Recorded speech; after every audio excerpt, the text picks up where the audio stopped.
My wife and I both have very different ideas of just how involved a human being should be on social media. For instance, my wife has 40 Facebook friends. I have 4,000. This talk started about a year and a half ago, lying back in bed with my wife. We both had our laptops in front of us. Both of us were on Facebook. When my wife turned to me and she said, "Ooh, Joaquin, what does this notification mean that I got?" I leaned over, looked at the screen, and I said, "That is a Facebook message request." She said, "What's that?" I said, "That's when someone who's not your friend on Facebook is asking you for permission to simply send you a message. You don't even have to open that thing. You can just hit decline on that sucker." She said, "I've never gotten one. I'm going to accept it. And I'm going to open it." And she did. And then she read the message. And then her face contorted into an expression that I've never seen in all of our years of marriage. And she turned to me and she said, "Joaquin, this message isn't for me. It's someone trying to get a hold of you. You need to read this now." She handed me her laptop, and that's when I read it. 23 words. 23 words that would change my life forever. 23 words that would inspire a book. 23 words that would give me something I've been searching for my entire life: the ability to forgive. The message read, "You don't know me, not really, and I hate to tell you like this, but my father, our father, has died. And that's how I found out that the man who left my mother and me when I was 1 year old had passed away." From a Facebook message from a stranger who shared half of my blood. At this point in my life, I was halfway through my MFA. That's a Master in Fine Arts with a concentration in poetry. I was studying at the Institute of American Indian Arts in Santa Fe, New Mexico. And two of the professors I was studying under, Sherwin Bitsui and Santee Frazier, instructed us to tack our manuscript up on our office wall or bedroom wall and tack new revisions of existing poems on top of the older ones so you could see the book grow in depth and in length before your eyes. I was halfway through my book, my manuscript at this time. I walked into my office that night after reading that message because I couldn't sleep. And I looked at these 36 pages of a book, my halfway point, and I ripped them all down. And I sat at my desk and I wrote down on a piece of paper one question: "Joaquin, how did your father's absence make you feel as a young person?" I wrote down one word: degraded. And then I opened my laptop again and I typed into the search engine the word degradation. And it sent me to a scientific article on the top 10 causes of degradation for topsoil or earth or landmass. And I looked at these 10 bold words, these large, destructive words. And I asked myself, could I write a poem using these 10 words to my father? And that night, I wrote this. This is called Causes of Degradation. Air pollution. She left the photos up for a while. You hung over us like sulfur dioxide, visible and invisible. My smile on your face in the Polaroids. I took them down one night as she slept, hid them from her in a boy's desperate attempt to clear the air. A son will do anything to help his mother breathe easier. Fires.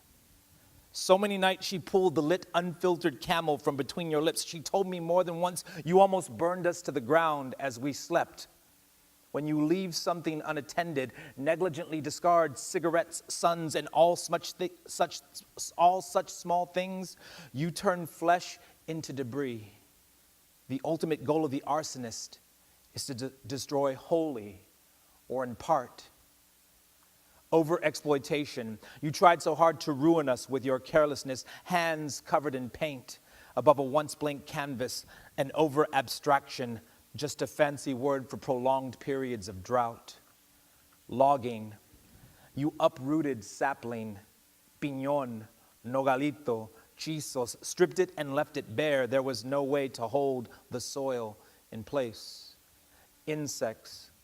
Surely you must know encroachment of any kind can contribute to the loss of something small and rare. Pest and vegetation diseases. Eventually, I poured gasoline on the photos, set them ablaze, cleansing by fire. I watched our faces blacken in the flame. Any poison meant to kill the predator will eventually destroy the prey. Firewood scavenging. In the darkest part of the forest, moss grows so deep that walking makes no sound.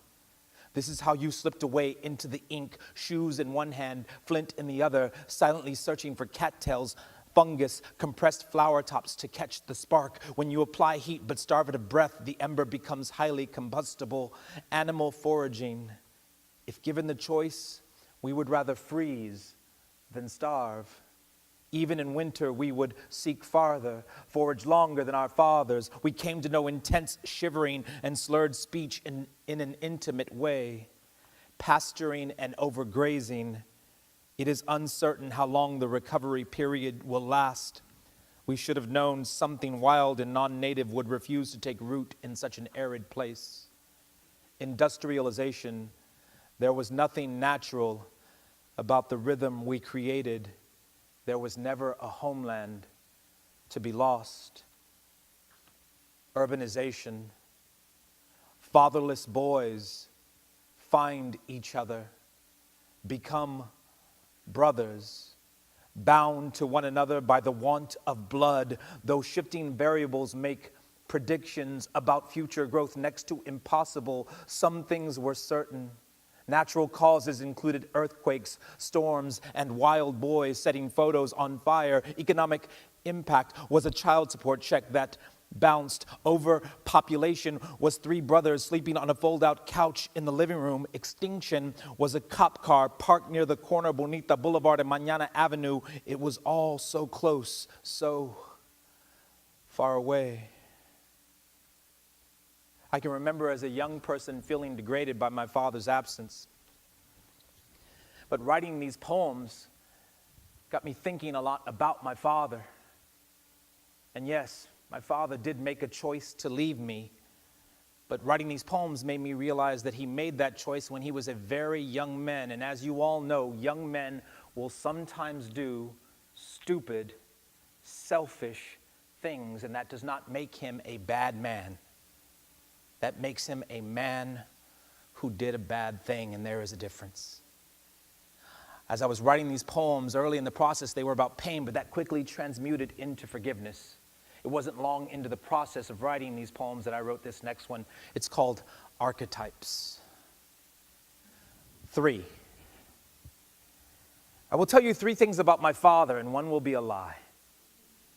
My father left the year I was born. My father's heart, like mine and yours, is made up of 4 chambers, but only 3 work well. My father's left atrium broke the day he walked away from me. There were 3 of us. We all came from different fathers, but the same mother. We all have different colored eyes, but the same smile. We're all different, but the same. We're all different, but the same. We're all different, but the same. 4. I think I've only loved 4 women in my life well. At some point, you should take all the money in your wallet and spend it on the women in your life you have loved well. At this exact moment, counting the change in my pocket, I currently have just under $7 on me.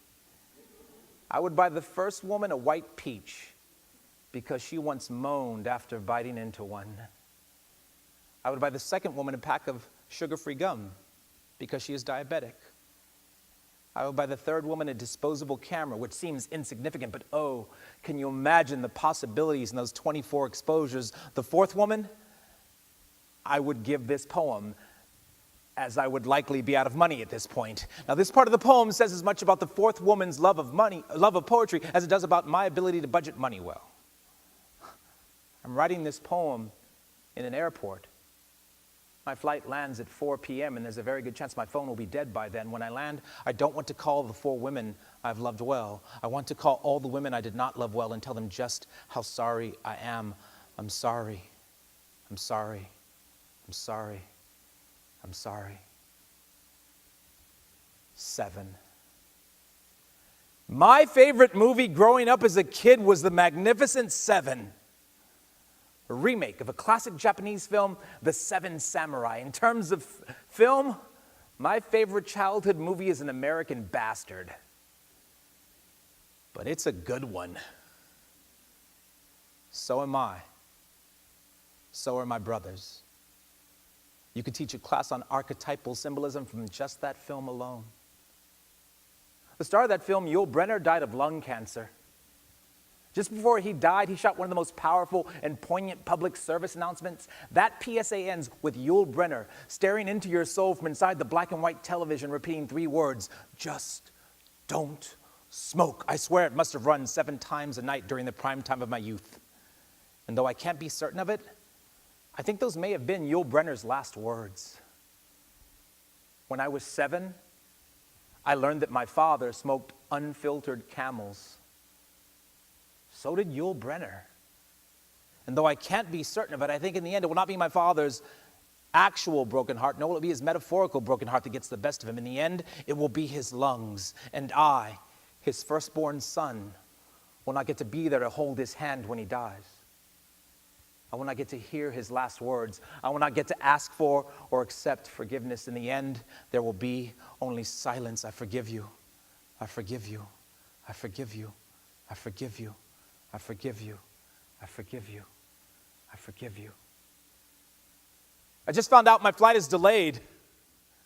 It will not land until 7 p.m.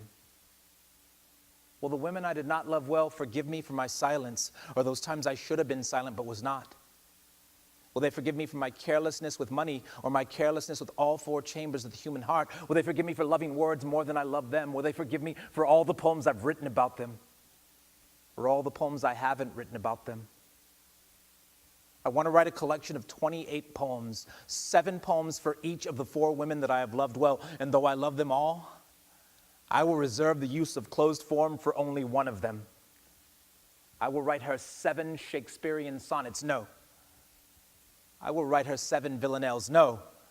I will write her 7 epic poems written in rhyming couplets. No. I will write her 7 powerful and poignant PSAs that will all end the same, with 3 words repeating, I love you, I love you, I love you, I love you, I love you, I love you, I love you. After I wrote that poem, an overwhelming sense of calmness fell upon me. And I found myself able to forgive with greater ease after writing that poem. So much so that when I received a follow-up message from my half-sister containing my father's obituary, and I discovered that I was not in it, that I had been written out of my father's life even in death, I was not bitter, and I was not angry. Yes, I was hurt, but I took a breath. And in that breath, I came to the realization that my father did not write his obituary. Someone else did, and it was their omission, not his. So, I wrote a poem, righting their wrongs. This is called The Breath of Our Disconnection, or On Finding Out That I Was Left Out of My Father's Obituary. He is survived by sheets soiled crimson, crumpled cold on hospital floor, survived by blood in lungs, throat, and mouth, hair in sink, by chemotherapy, by diagnosis, survived by pain inside and shortness of breath, by calloused hands, farm jack, come along, whirly-jig. He is survived by new family and new priorities, by community college art classes, by beautiful brown woman, by not so brown boy. He is survived by pills of different colors and sizes, by PTSD, by Agent Orange. He is survived by severed limbs and wails of soldiers too young for death, by Ho Chi Minh City, Unit, Core, God, and Country, Act 1 of Hamlet, by paint by numbers, survived by amniotic fluid in lungs, throat, and mouth, by unbuckled belt and floral print dress on floorboard of a Chevy, by young man and younger woman swaying in time in small town Texas dance hall. He is survived by I'm So Lonesome I Could Cry playing on the jukebox. If these poems taught me anything, they taught me that yes, my father did leave me all those years ago, but I don't think he meant to. And that's enough. That's enough to forgive him. I struggled a great deal with the title of my new book. I originally was going to call it Causes of Degradation after that first poem that I wrote that night after receiving the message. But there's a lot of fire imagery in the book, so I was starting to be drawn to the word arsonist. I had a conversation with another one of my professors, James Alunyora Stevens, who's just as gentle and lovely as he is brilliant. And he said to me, it has to be arsonist. It has the word son in it. And he said it also contains the phrase, our son is, inside the word. And then I knew that it had to be that. I want to close with a poem that's very near the end of the book, and I think it sums up this TED Talk perfectly and sums up the book that I've written. It's called Arsonist and sums up maybe my entire life. It's called For Better or Worse.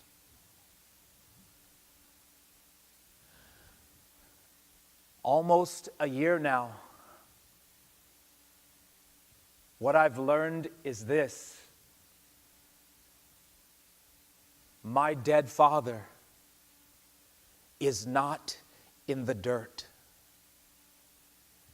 nor is he in the poems. He is in me.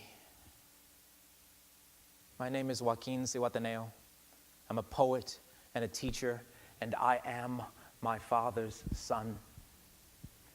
And I have an idea worth spreading, and that idea is the not-so-simple act of forgiveness. Thank you so very much.